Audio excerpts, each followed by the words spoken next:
Hello everyone, Richard here at Calvin Wazoo, where today we are going to be considering southern trees bearing strange fruit, blood on the leaves and blood on the roots. This is a book review video, and I recently did a video that talked about my top 10, really 11 books that I have read. And this one that I just finished might be going to that list, and I might have to take someone off that list or one of those books off the list. And but I want to lay some groundwork before I talk about this book. The book is by Gilbert King, and it's titled The Devil in the Grove. And this is a story about civil rights and the atrocities that were committed against African Americans, Black Americans, and he kind of focused on a particular individual trial. And it's also the story of Thurgood Marshall, who became a Supreme Court justice, and prior to that was involved in representing on many civil rights cases. But I wanted to lay some groundwork because I wanted to provide some kind of explanation of my reaction to this book. I'm not new to reading about civil rights. I'm not new to reading about Black history or other histories and books about people of color. It's not new to me. I've read quite a bit. In fact, I was prompted to learn as much as I could because, 10 or so years ago, in a discussion about racism and someone talking about someone who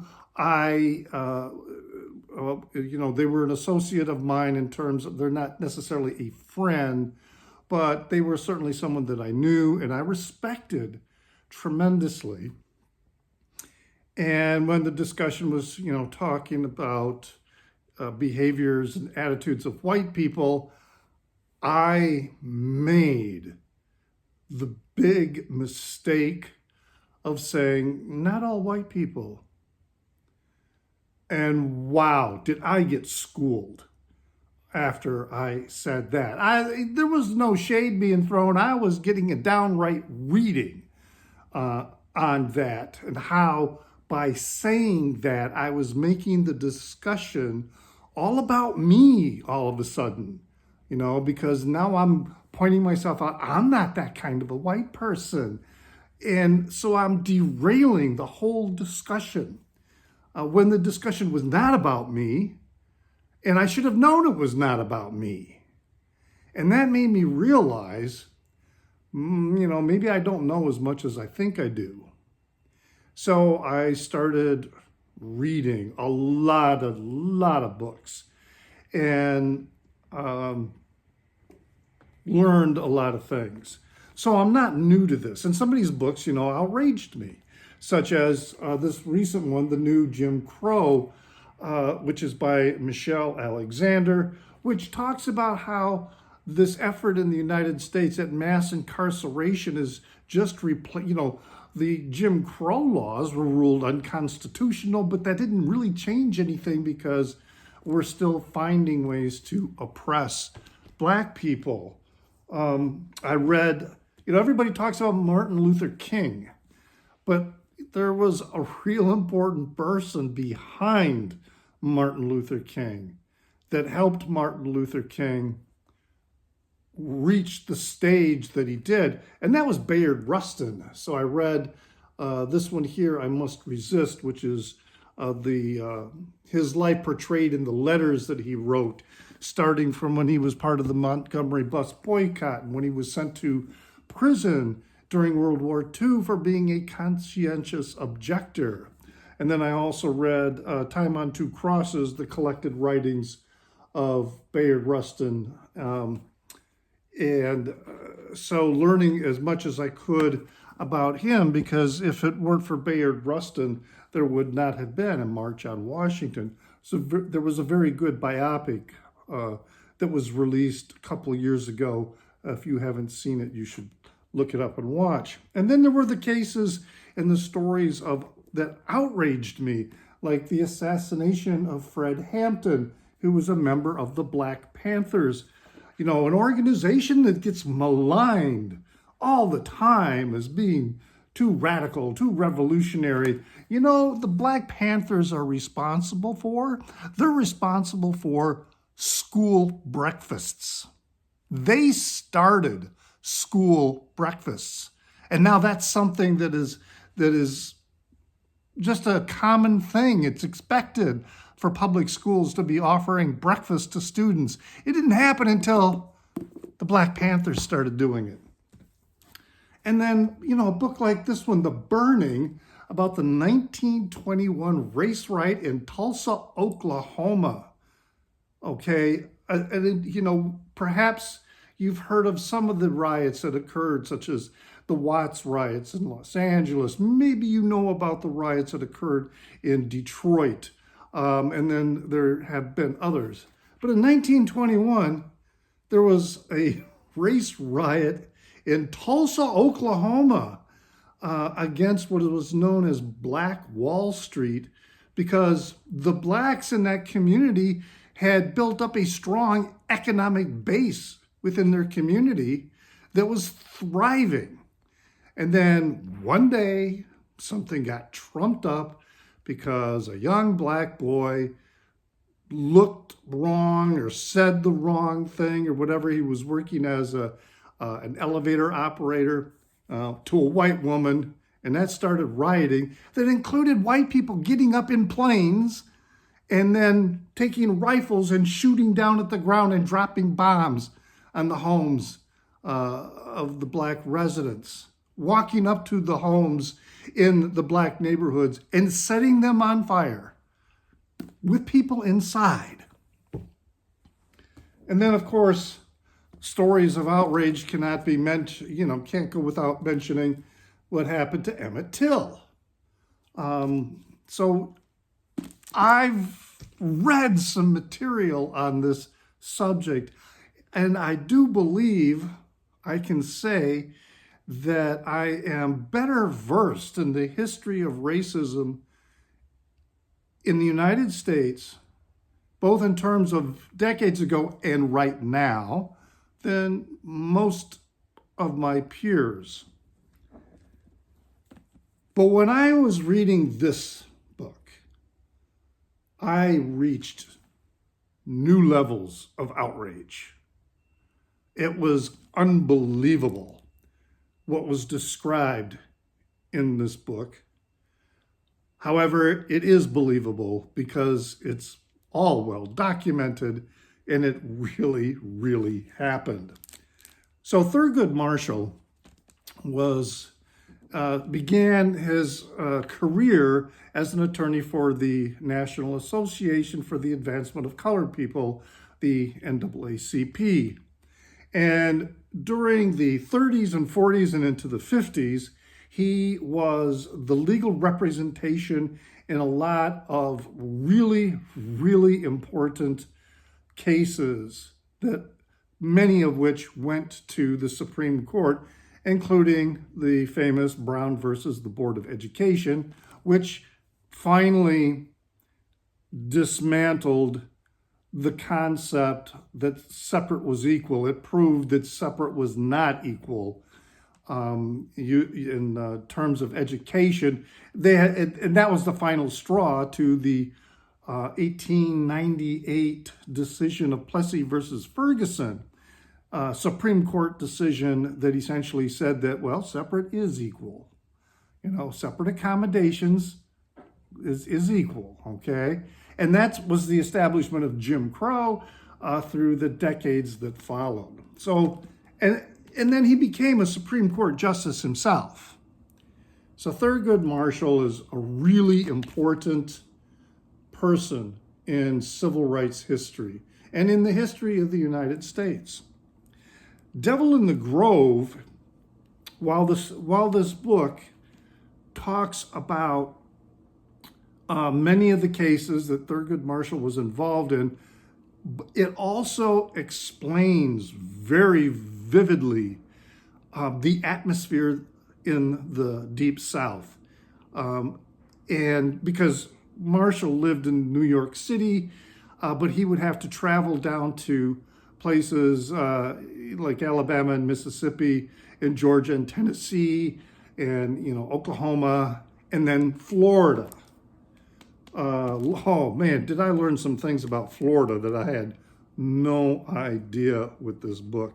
It starts off powerfully.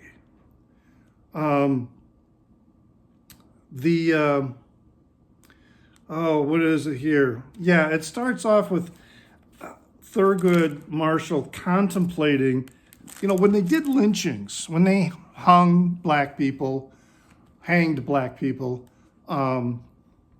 or shot them and killed them, or set them on fire. Though they were all called lynchings. Lynchings was the murder, a race-based murder. And it wasn't always a hanging.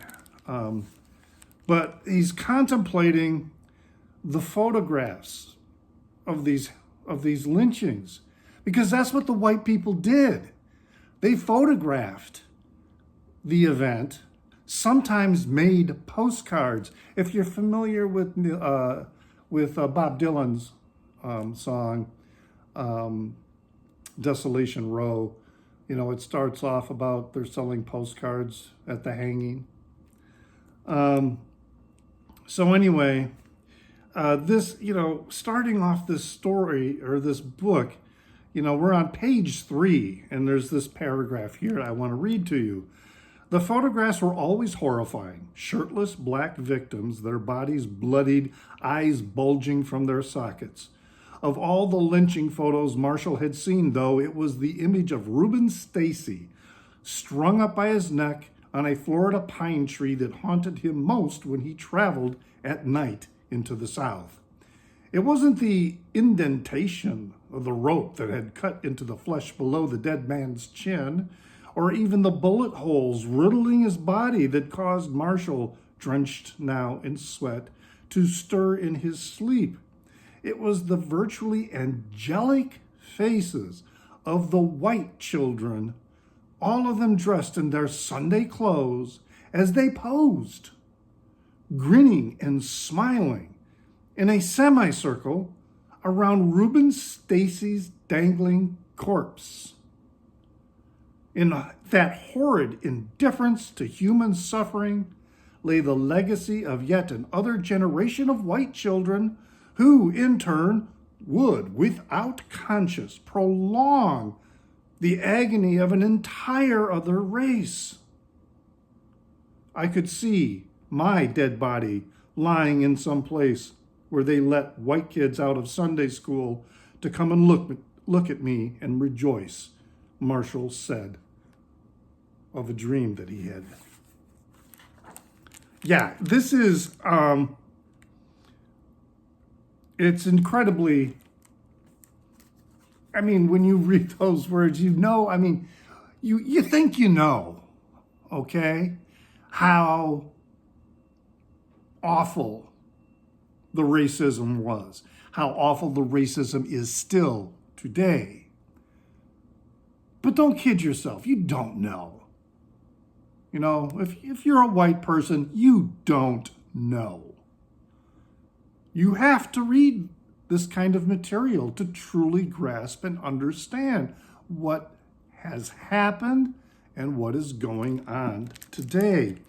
There was a situation where, in one case, Marshall had won his case, and this is on page 17. He had won a case, and he was going to, drive out of the South. I can't remember where this particular trial had taken place. South Carolina, I believe. Yeah, around Columbia, South Carolina. And he, in celebration, he was going to stop at a liquor store and pick up a bottle of bourbon. He was very fond of bourbon. But the seller didn't have any. He was out. So they just hit the road without that.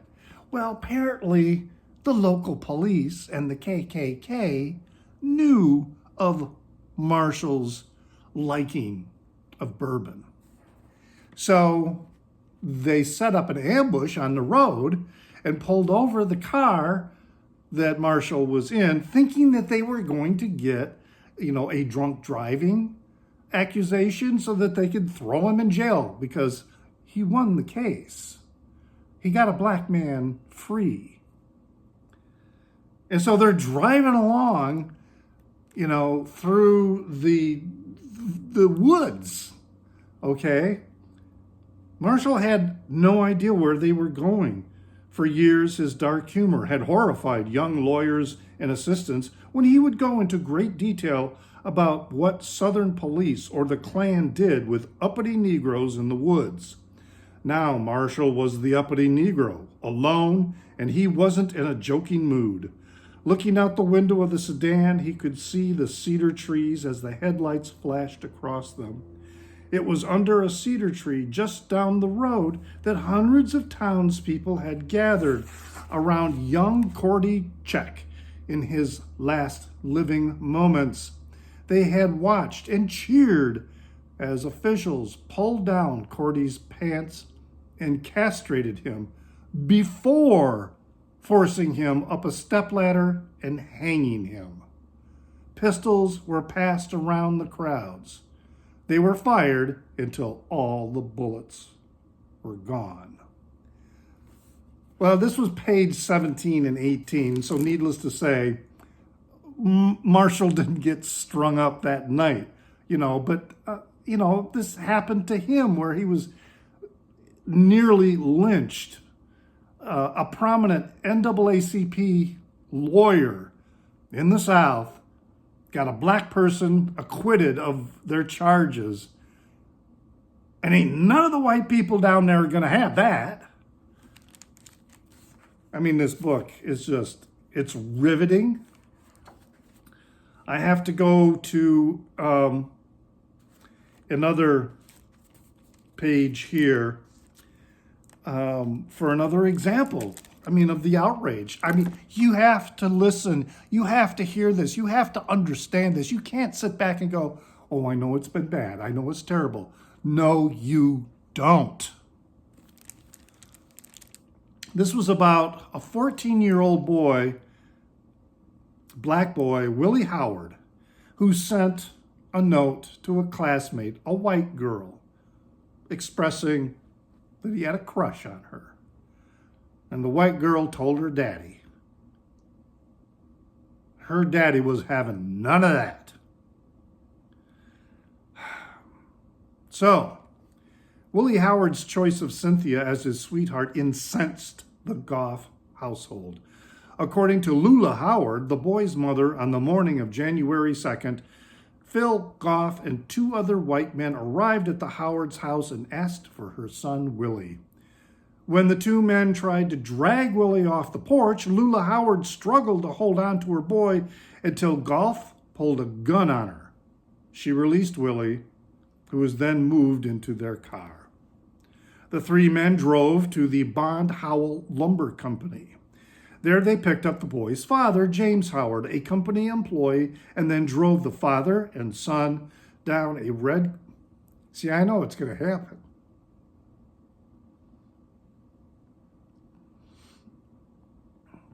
Because I've already read this.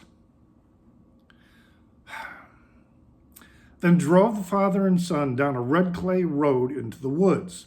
They stopped at an embankment on the Swanee River.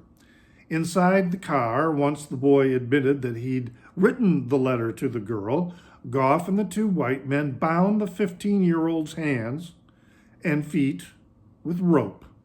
Then James Howard tried to speak to his son. He was ordered at gunpoint to keep his mouth shut. The next order forced James Howard to remove his son from the car and stand him up several feet from the riverbank.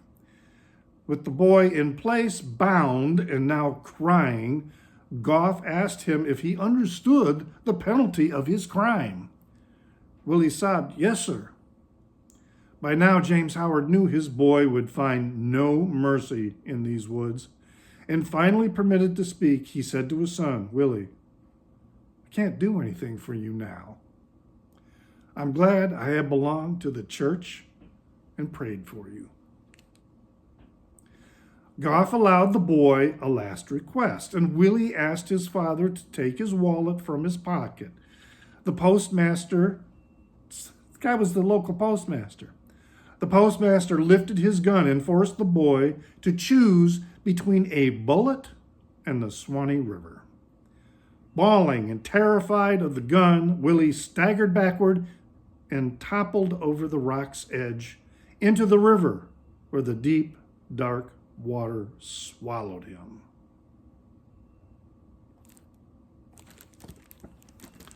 You got to know these things, because how can we continue to fight against this menace, this cancer in our society, unless we know what we're up against? This might have happened in the 1940s, but it's continuing to happen today. Just the methods are changing. So I got this other one here, this other paragraph, because as I was reading this, maybe like many other people, I had this notion that the worst states when it came to racism and racist activity, of course, were in the South, but they were states like Alabama and Mississippi, and to some degree, Tennessee. But apparently, Florida was the worst. From 1882 to 1930, Florida recorded more lynchings of black people than any other state. And from 1900 to 1930, a per capita lynching rate twice that of Mississippi, Georgia, or Louisiana. But neither Marshall nor Moore, who was also one of the NAACP attorneys, needed statistics to know that by World War II, Florida still ranked high among the most violent states in the South. Jack E. Davis, a University of Florida history professor who studied racial violence in the South, concluded that, quote, "a black man had more risk of being lynched in Florida than any other place in the country," end quote. Alarmingly, despite the shocking and heinous nature of the lynchings in Florida, the crimes and cover-ups generated little attention, let alone outrage beyond the black newspapers. The state of Florida, that tropical vacation territory lying south of Georgia and, it would seem, of the Jim Crow South, appeared to be immune to media scrutiny. So yeah, all this was going on, and a lot of times it just didn't get any publication. Well, that was until this case here, the Groveland Boys. And all I'll say about that is that you've got 4 black men, one of them only 16 years old, who knew none of the other men allegedly involved. Well, except for one, he had traveled with him down there, but none of which who were even close to the place where the alleged rape of this white woman took place. And they endured incredible and outrageous torture to beat confessions out of them. And the primary story is about Marshall and others of the NAACP to try and get them a fair trial, which clearly was impossible as you read the story. There was another passage here. There were many of these other cases that at the same time that Marshall was working on. And actually, I think I'm going to skip talking about this one. It was an education case in which a black man wanted to go to the University of Texas to get a law degree, and he was admitted to the University of Texas, but he wasn't going to be allowed to be in the law school because he was black. So they created a law school just for him, put him in a basement of a building, and took down some boxes of books and said, "This is a law school."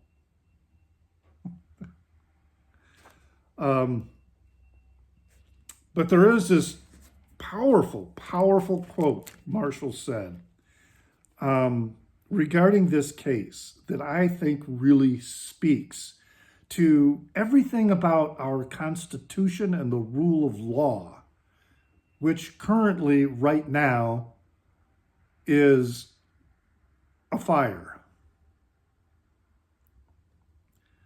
The defendant in this case with the University of Texas, his name was Sweet. The rights of Sweet to attend the University of Texas cannot be conditioned upon the wishes of any group of citizens. It matters not to me whether every single Negro in this country wants segregated schools. It makes no difference whether every white person wants segregated schools. If Sweet wants to assert his individual constitutional right, it cannot be conditioned upon the wishes of every other citizen. That is such a fundamental tenet of our law, of the 14th Amendment, of our entire Constitution. And for decades, people like Marshall had to defend that in front of all white juries often.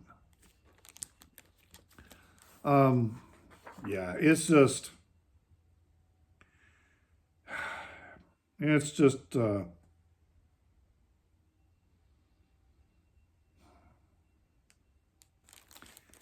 this book.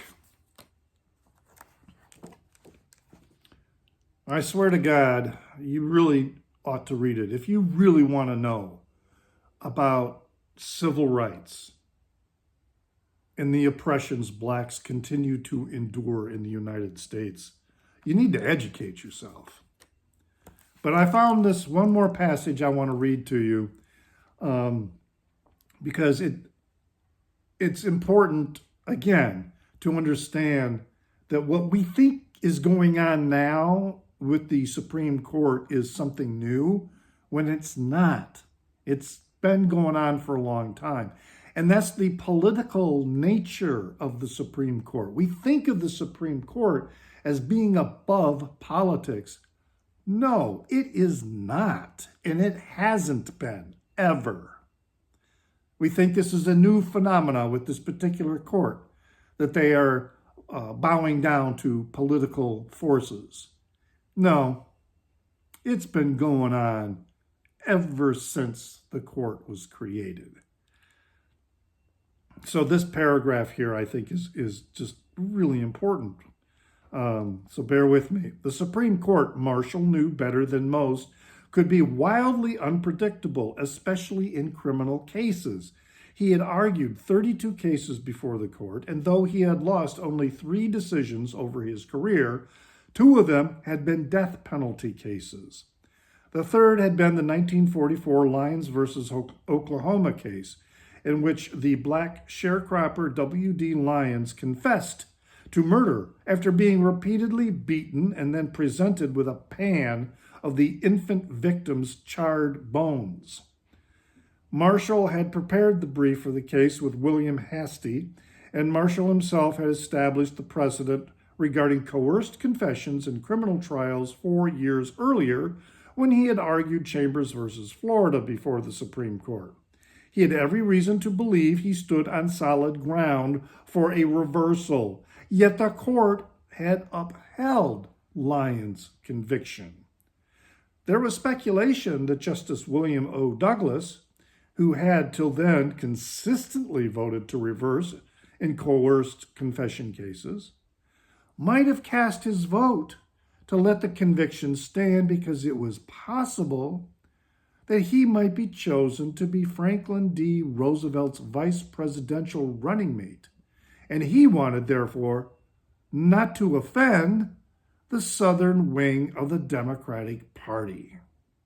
Or, as the Supreme Court had done in cases before Lyons, it might have upheld the Oklahoma court's decision to credit the state for the progress it had made in the conduct of criminal trials involving race. After all, the defendant had not been rushed to trial, he had not been sentenced to death, and he had certainly been represented by competent counsel. Nonetheless, Marshall found the court's decision to be wrong-headed. Over the next decade, he continued to pressure the state for Lyons' early parole. He also corresponded with Lyons in prison and sent Lyons money from his own wallet. So the Supreme Court is not above politics, never was. So if, this notion that somehow this court is different, it's become politicized, and this is also a notion that a lot of news media outlets have proffered basically because of their own ignorance of the history of the court. Devil in the Grove. Thurgood Marshall, the Groveland Boys, and the Dawn of a New America, winner of the Pulitzer Prize by Gilbert King. Great book, aggravating, outrageous book, but great book. And it's certainly an important one to add to my collection on civil rights history. You got to read this stuff and you got to know. I hope you made it through this. And please give my video a thumbs up. I would appreciate that. It really helps with distribution. Even if you already are a subscriber, subscribe if you like. But regardless, giving this a like is great for me or any content creator. Leave a comment in the down under. I like getting the comments. So please do that. I appreciate that and do my best to respond to every single one. I am also on Instagram under the handle NewsDude76. That's NEWZDUDE76, where I post a variety of photos, etc. Then I have a Facebook page called Calvin Wazoo, which is focused on my music content, the videos I do in terms of record collecting and record reviews, as well as other music-related video and article content I posted there. So I'm okay now. Okay. And please take care of yourself and remember to pray for the people inside your head, for they won't be there when you're dead.